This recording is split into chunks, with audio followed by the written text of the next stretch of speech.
My name is Frazer Anderson and I started my business 7 years ago when I worked for a craftsman in Orkney. So I started up my own business then. I was fully trained as a cabinet maker, and I basically just started up myself, and it was a bit of a shock when I was only 19 at the time, but I've not looked back at it since.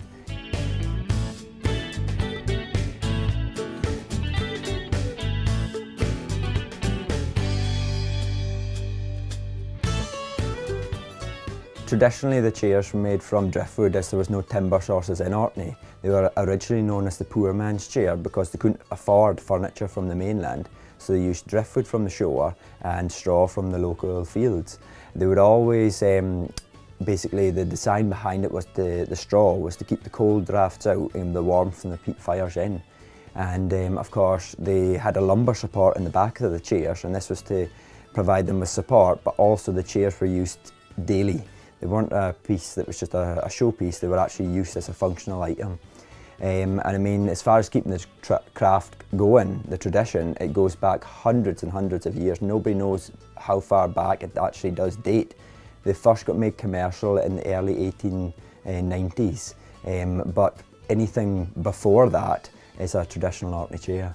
And you'll see a lot of old ones about nowadays, and they're still in very good condition.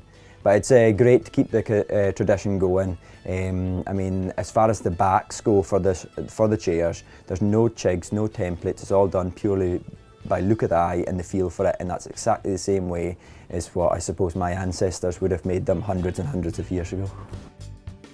A standard chair like this one here will take 100 hours to make from start to finish, so it's quite time consuming. But then if you go into the larger items, for instance the hooded chairs, you're pushing on about 150 hours on that chair. So it's a lot of time involved in it. I'll make anything between 25 and 30 chairs a year, and that's just from, make smaller items besides, but mainly the chairs is about that sort of number.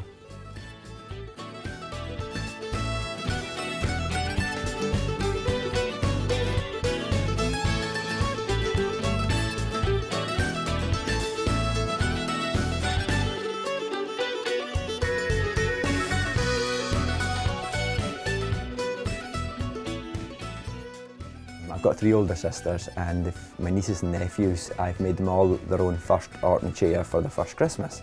And of course an Orkney chair will last 100 years, so they're, basically it will be in their family for years and years to come. And I mean, if well made, which my ones are, they'll last for hundreds and hundreds of years.